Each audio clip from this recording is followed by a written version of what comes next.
And I understand that Meghan is here now.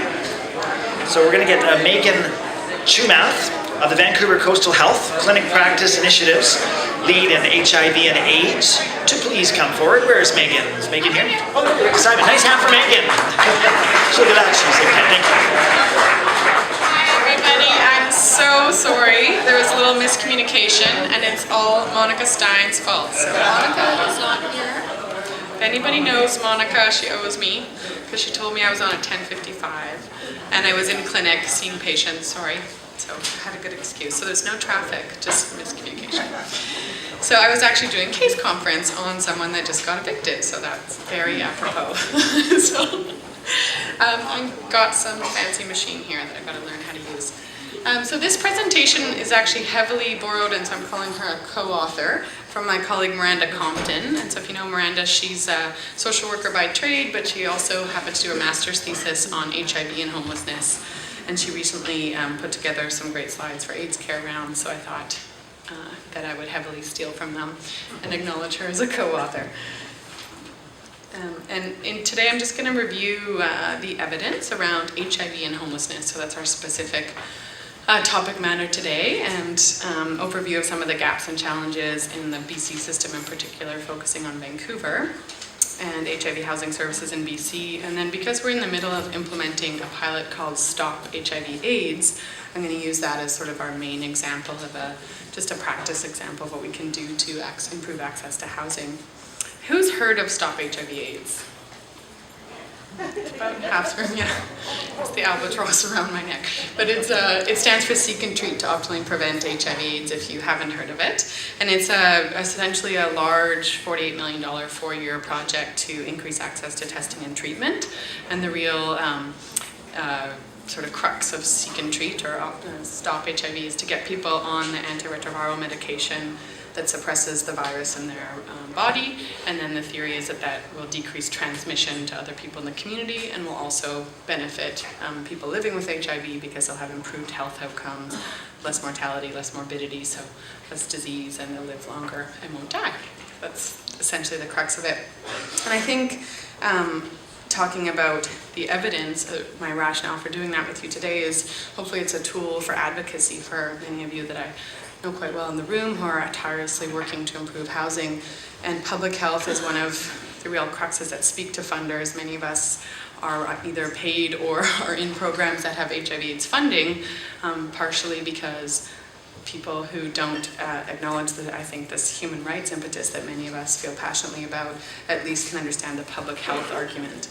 And as much as we'd like everyone to get the human rights argument, public health is just sometimes a tool to break through to people, particularly around cost effectiveness and particularly around disease transmission to others, which is a really sad way of seeing it, but somehow works.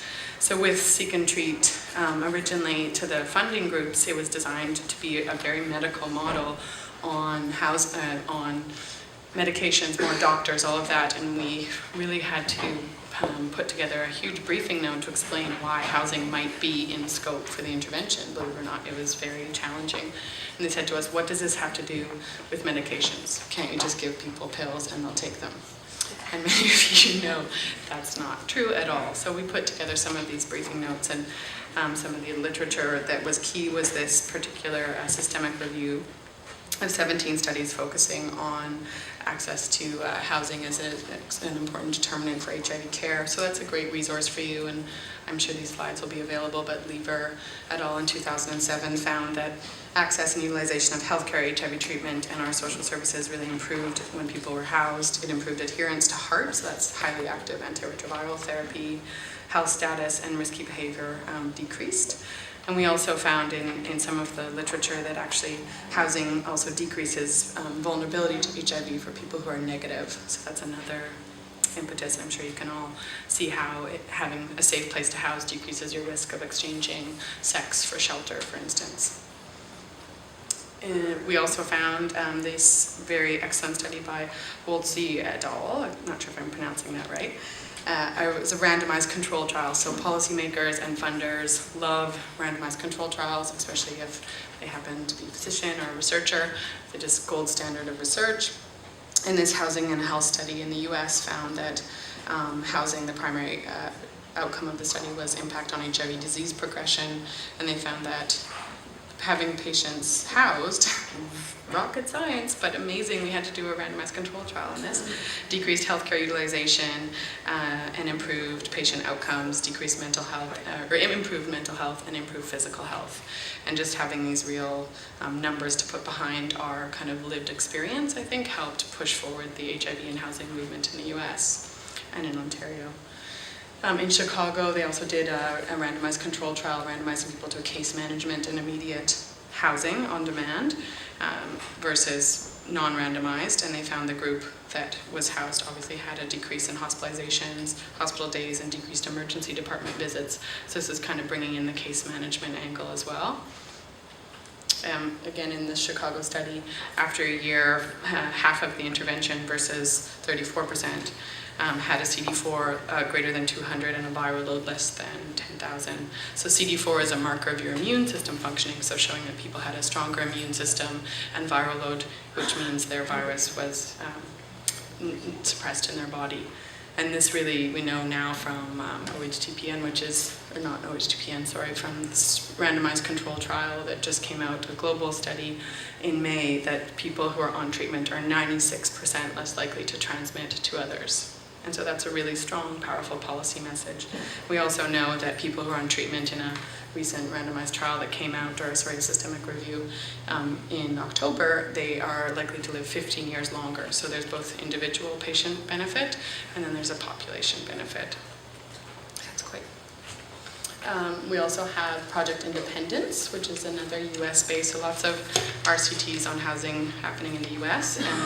And in this one, 99% of people remain stably housed versus the 32% that were in a comparison group, with using a shallow rent subsidy model. So this is less about congregate buildings, but providing just a very small housing subsidy, so you can get quite good access there.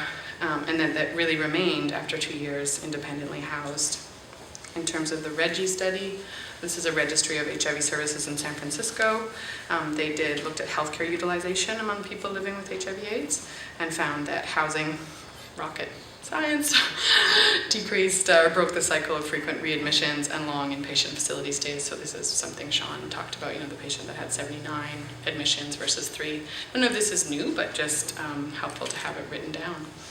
Reduction in hospital utilization, reduction in inpatient care days. So that's really so expensive for the health authorities. And our previous speaker before, Sean, talked about how it's hard to speak to the healthcare department because they say, well, housing's not our area.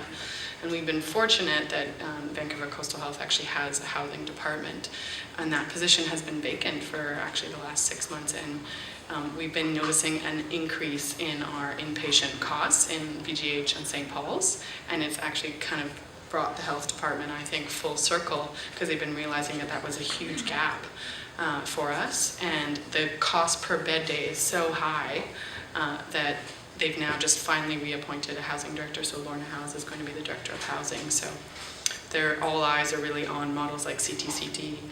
PHS is huge. It's such a cost-effective model. So I think using that argument and making a direct, impact on acute care days versus housing is really powerful.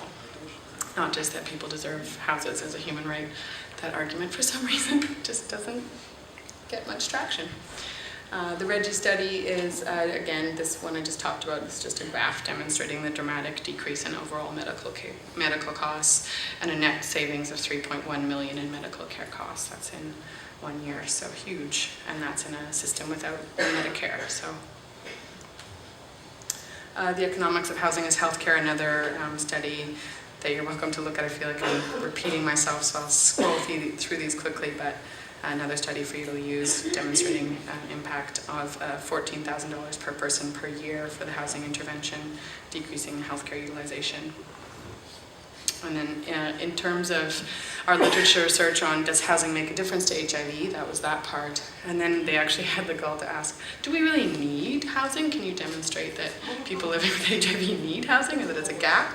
So we had to go, okay, so our lived experience of all the service providers in Vancouver isn't enough, evidence-based healthcare. So we looked at Ontario Treatment Network. They had done quite a big study on positive spaces and healthy places nationally, and of course this is their findings. No surprise that women are twice as likely as men to be homeless, and just really that 3/4 of the people didn't have a livable income. And then we looked to the LISA cohort in BC. So this was Dr. Bob Hogg's research at the Centre for Excellence in HIV/AIDS. And in the LISA cohort found that at least 35% of the cohort was unstably housed. And then we also went through some of the HIV service providers and the HIV housing providers and just asked about their wait lists and kind of had to gather that as data. Unfortunately, many of them literally said their wait lists are closed. They don't take any more people. So we could say there's thousands on this wait list and thousands that can't even get on the wait list. You all live this experience every day. Affordable housing in BC, no surprise, but just a huge, the system is a real challenge. I mean, I think there's been some great leadership from BC Housing recently and from ministry, so hopefully we're moving onwards and upwards, but the housing system is just so fractious.